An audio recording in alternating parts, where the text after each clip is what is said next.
رات کے آخری پہر وہ چونک کر اٹھا۔ اس کے سینے پر مارگریٹ کی ڈائری تھی اور اس کی آنکھ میں نمی تھی۔ وہ چھت کو دیکھنے لگا، پھر آس پاس۔ اسے یہ یاد کرنا پڑا کہ وہ کہاں ہے اور اس کے ساتھ کیا ہوتا رہا ہے۔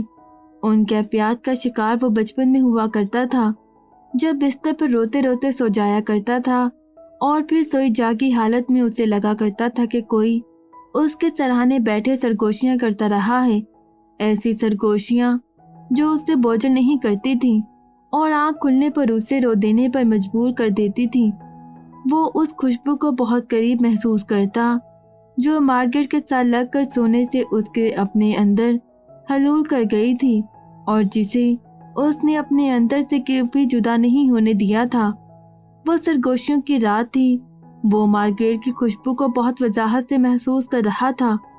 وہ اٹھ کر بیٹھ گیا اور اسے لگا وہ بس ہاتھ بڑھا کر اپنی ماں کو ڈھونڈ نکالے گا۔ اس نے کمرے میں اندھیرا ہی رہنے دیا اور خود وہ بچہ بن گیا جو اپنی ماں کے ساتھ سویا کرتا تھا، اور اس نے بہت دھیمی آواز میں مارگریٹ کو پکارا، ماما، اور پھر وہ اپنی آنکھیں مسلنے لگا، ڈائری کو ہاتھ سے چھوا اور لیٹ کر پھر سے اسے اپنے سینے پر رکھ لیا۔ صبح آنکھ کھلتے ہی اس نے وہ سب یاد کرنا چاہا جو رات پر اس کے ساتھ ہوتا رہا تھا۔ کافی دیر تک بستر میں پڑا وہ ذہن پر زور ڈالتا رہا۔ کہیں سرگوشیاں تھیں، کہیں امرا اور ویرا، اور کہیں وہ خود۔ بھاگ پڑنے، ہانپ جانے اور رو دینے کی کیفیات غالب رہیں۔ اس نے محسوس کیا کہ وہ ذہنی طور پر کچھ زیادہ ہی الجھا ہوا ہے۔ اسے خود کو معمول پر لانے کی کوشش کرنی چاہیے۔ اسے خود کو بہت وقت دینا چاہیے اور خود کو تھکا دینے کے بجائے پرسکون رہنے کے طریقوں پر غور کرنا چاہیے۔ اپنا بستر و کمرہ صاف کرنے میں اسے معمول سے زیادہ وقت لگا۔ پھر اس نے خود کو ذرا زیادہ اچھی طرح سے تیار ہونے دیا تاکہ وہ حشاش بشاش نظر آئے۔ اس نے سائی کی گفٹ کی چیک شرٹ پہنی اور کارل کا گفٹ کیا کوٹ اور بالوں کو ہیئر جیل لگا کر سیٹ کیا۔ کارل اس کے کمرے میں آیا، یہ لو اپنا ناشتہ۔ لیپ ٹاپ کو بند کرتے اس نے کارل کی لائٹ ٹرے کو دیکھا، 3 عدد موٹے تازے سینڈوچز اور کافی کا مگ۔ مجھے نہیں کرنا ناشتہ، اس نے ہنسی دبا کر کہا۔ برننگ مین ایونٹ میں آگ کے مختلف کرتبوں میں آلیان نے کارل کو ہرا دیا تھا۔ اب کارل کو اس سے لنچ کروانا تھا اور لنچ سے پہلے وہ اس کا پیٹ اچھی طرح سے بھر دینا چاہتا تھا، جبکہ اپنی باری وہ 3 وقت بھوکا رہا کرتا تھا۔ تم فوج بھی لے آؤ تو آج میں ناشتہ نہیں کروں گا، آلیان نے اسے اور جلانا چاہا۔ فوج کا سربراہ آ گیا ہے، کافی ہے۔ اس نے بڑھ کر دروازہ لاک کیا۔ شرافت سے انہیں کھا لو ورنہ مجھے تمہارا منہ کھول کر انہیں اندر ڈالنا پڑے گا، اور یہ کوٹ اتار دو، اس پر کافی کے داغ لگ سکتے ہیں۔ اسے اپنے دیے کوٹ کی زیادہ فکر تھی کیونکہ زیادہ اس کوٹ کو وہی پہنتا تھا۔ آلیان نے اپنا موبائل نکالا اور 2 منٹ بعد لاک کھلنے کی آواز آئی۔ شاہویز اور سائی دروازے میں کھڑے تھے۔ آلیان نے پہلے سے ہی چابی شاہویز کو دے دی تھی، اب اس نے موبائل پر بیل دی تھی۔ دونوں نے کار کی لائٹ ٹرے پر ہلا بول دیا اور آلیان دروازے کے باہر کھڑا ہو گیا۔ میں نے رات کا کھانا بھی نہیں کھایا، اپنی جیب بھر کر نکلنا آج، لنچ میں تمہیں بھی کھا جاؤں گا، کہہ کر وہ بھاگ گیا۔ اچھا کیا تم نے یہ سینڈوچز کھا لیے۔ فرسٹ فلور پر جو زیک ہے نا، اسے میں جا کر بتاتا ہوں کہ اس کی ناشتے کی ٹرے جو غائب ہوئی ہے وہ کہاں ہے۔ کارل دانت نکال کر فرسٹ فلور کی طرف بھاگا۔ یونیورسٹی سے آلیان ہاٹ راک آ گیا۔ کارل نے لنچ ڈال دیا تھا۔ وہ جانتا تھا کہ کارل 1-2 دن ایسے ہی ڈالے گا، پھر بھی وہ ایک بھاری بل کی ادائیگی سے نہیں بچ پائے گا۔ ہاٹ راک میں داخل ہوتے ہی اسے سامنے مینیجر کھڑا نظر آیا، جو کہ غیر معمولی بات تھی۔ اس کے تاثرات کافی حیرانگی میں غلطاں تھے اور اس کی آنکھوں میں ایسا اچنبا تھا جیسے وہ پہلی بار آلیان کو دیکھ رہا تھا۔ تم ٹھیک ہو؟ آلیان نے شرارت سے اس کی تھوڑی کو چھوا۔ ہاں، اس نے بھی مسکرانے کی کوشش کی۔ آج کیفے خالی کیوں ہے؟ کوئی مسئلہ؟ پرائیویٹ بکنگ، کہتے اس نے تیرچی نظروں سے تن کر کھڑے اور چاقو چبر نظر آتے 2 گارڈ نما آدمیوں کو دیکھا۔ اس نے سیٹی بجائی۔ پورا کیفے हाँ, और स्टाफ, तुम उस तरफ चले जाओ। मैनेजर ने अंदर एक हॉल की तरफ इशारा किया। स्टाफ मीटिंग है। मैनेजर ने उसका सवाल सुना, लेकिन जवाब दिए बगैर वो अपने ऑफिस की तरफ चला गया।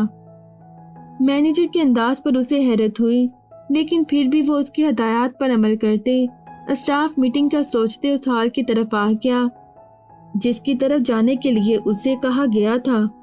हॉल में चौकोर मेजों में से एक के गिर्द एक शख्स 3 पीस सूट में मरबूत उजलत का अंदाज लिए अपनी घड़ी को देख रहा था और दूसरे हाथ से अपनी थोड़ी को मसल रहा था।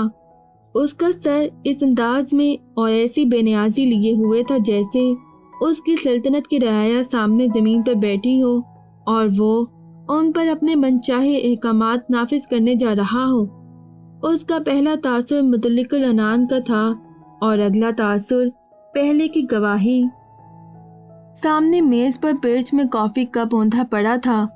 हॉल के दरवाजे के रुख वो तिरछा बैठा था।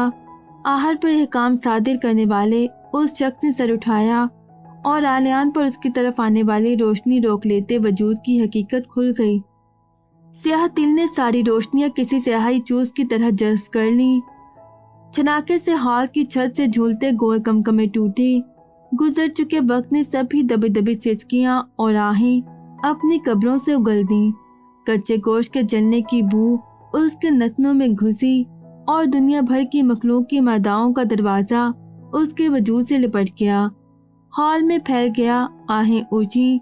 ये उसके अंदर की शदीद ख्वाहिश रही थी या शदीद नफरत की उसकी नजरें आंख की कमान के किनारे बराजमान तिल पर ठहर गईं और जैसे ऐसा तिल सारी दुनिया में कुल इंसानियत में सिर्फ एक वही इंसान रखता था और ये वही इंसान ही तो था। खड़े खड़े वो अपनी परछाई बन गया और उस पर अपने गब्त होने का इदराक होता। समय बसरी कुव्वतें दरफना में पनाह लेने को हुई और आलिम फना का शोर आलम में मौजूद कानों के पर्दे फाड़ने लगा। उसकी सांस ने बाद समोम की मौजूदगी को महसूस किया।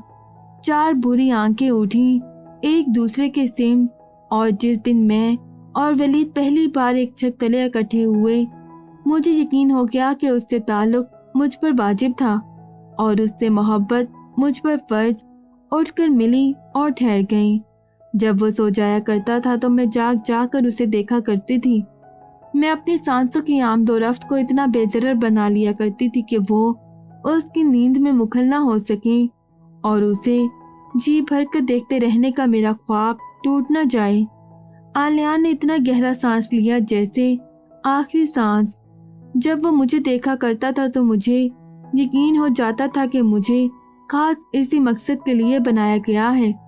अगर वो मुझे नहीं देखेगा तो मेरे होने का मकसद ख़त्म हो जाएगा। वो खड़ा हुआ और चलकर उस अंदाज में उसकी तरफ आया जैसे सुदाए हुए जानवर की पुश्त पर हाथ फेरने का इरादा हो। वो महजूम बना खड़ा था कि उसकी पुश्त पर हाथ फेरा जा सकता था। उसके अंदर दफन बंद ताबूतों के ढक्कन झटकों से खुले और उसे साफ साफ मार्केट दिखाई देने लगी। रोना, तड़पना, हाथ काट लेना, बड़बड़ाना, चिल्लाना, भूल जाना, भटक जाना और फिर सर्द हो जाना। आहें, सदाएं, बावेला और खामोशी। मैंने तुम्हें पहचान लेने में वक्त नहीं लिया। वलीदुल बशर ने अपने दोनों हाथ कोहनी से ऊपर उसके बाजुओं पर रखे और उसे जोर से झंझोड़ा। उसके हाथ को हाथों में लेकर बैठे रहने के ख्वाब मैंने हर रात देखे। मैं हर रात एक ही ख्वाब देख लेने पर कुदरत हासिल कर चुकी हूँ। जो भी है, मैं हर रात एहतमाम से उस ख्वाब के लिए खुद को तैयार करती हूँ। तुम में मेरी कितनी शबाहत है। वलीदुल बशर ने उसे ऊपर से नीचे तक देखा। आलियान भी उसे ही देख रहा था। उसके लौट आने की दुआएं मैंने इतनी कसरत से की जैसे लम्हों में बंजर ज़मीन पर जंगल उगाए और उस जंगल में मैंने अपनी बाकी मानदा कुव्वतों को इकट्ठा करके उसके नाम की सदाएं लगाईं। मेरे बेटे, देखो देखो अपने बाप को। उसने उसके सीने के मकाम पर जोश से एक घोंसा मारा। अब हम एक साथ हैं। मैं तुम्हारे सामने खड़ा हूँ, तुम्हारा बाप वलीदुल बशर। मैंने एक अफ्रीकी जादूगर को अपनी जमा पूंजी थमा दी और उसके कहे पर ईमान ले आई कि वलीद जरूर आएगा। वो आ गया है, आलियान बड़बड़ाया। अफ्रीकी जादूगर ने वक्त क्यों न बताया। आवाज उसके अंदर चकराती रही। कुछ बोलो माइसन, मैंने तुम्हारी आवाजें ख्वाबों में सुनी हैं। जान लो मार्गरेट, आफाक एक अहराम है जिसने तुम्हारी सारी दुआओं को हनूत कर दिया है, और कोई एक भी दुआ आसमान को छेद कर कर वलीद को चिल्लाने की ताकत नहीं रखती। मुझे अपनी कुव्वत दुआ पर मलाल रहेगा। हॉल की दीवारों पर मार्गरेट की फिल्म चल रही थी। एक के बाद अगला मंजर, फिर अगला। आखिरी मंजर में वो मौत से आंखें मिला रही थी। उसकी आवाज की लखनत उसकी नापैद होती कुव्वत का निशान दे रही थी। उसके साथ गुजरती साहतें मैं गंवाना नहीं चाहती। मैं अपनी आंखें बंद कर लेने को हूँ और उन आंखों में उन्हें मुकीद में माजी का हिस्सा बनने जा रही हूँ, लेकिन मैं उन्हें माजी के सुपुर्द नहीं करूँगी। अगर अरवाह को दुआ का मौका दिया जाए तो मेरी पहली दुआ फिर से वो होगा और आखिरी भी। उसके कंधे पर एक हाथ आकर ठहर गया। वो हाथ उसके दाएं गाल पर आया और गाल को नरमी से मसलने लगा। आलियान, उसने आवाज को रूह में और उंगलियों को दिल पर महसूस किया। हाल की दीवारों पर भागती दौड़ती मार्गरेट की फिल्म अंधेरे में गुम होने लगी। आलियान हाथ गाल पर मसल रहा था। उसे 2 माएँ मिली थी, लेकिन बाप नहीं। उसकी आंखें लबालब भर गईं। उसके बाप का हाथ उसके गाल पर था। वजूद में आने वाला वजूद में लाने वाले की बहुत कदर करता है। खून में एक उबाल होता है जो दुनिया के किसी आग से नहीं उबलता, और खूनी रिश्ते की सिर्फ आंच से उबल कर उछलने लगता है। दुनिया में किसी भी इंसान से दिल खोल कर नफरत की जा सकती है। खूनी रिश्ते से नफरत करने के लिए दिल पत्थर सा दिल चाहिए। उसका दिल चाहा, हत्ता कि वो मिटते बनते मार्गरेट की जिंदगी के मनाजिर देख रहा था कि वो उस चौड़े सीने में सर दे ले और फूट फूट कर रोए।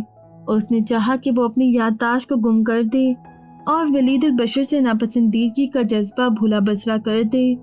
हाँ, वो खुद से किए गए वादे से वादा खिलाफी कर दे। उसके सामने उसका बाप खड़ा था, उसके कद के ऐन बराबर, उसकी आंखों के ऐन सामने। उसके गाल और शाने उस गर्मी से दहक रहे थे जो उसका बाप उसके वजूद में मुंतकिल कर रहा था। उसके दिल के मुकाम पर जो घोंसा पड़ा था वो उसे गुमशुदा मसरत से लबरेज कर देने को था। बहुत बड़े हो गए हो तुम। हाँ, तुम्हें होना ही था। हाथ उसके सर के बालों तक गए। उसने खुद को एक कदम पीछे किया।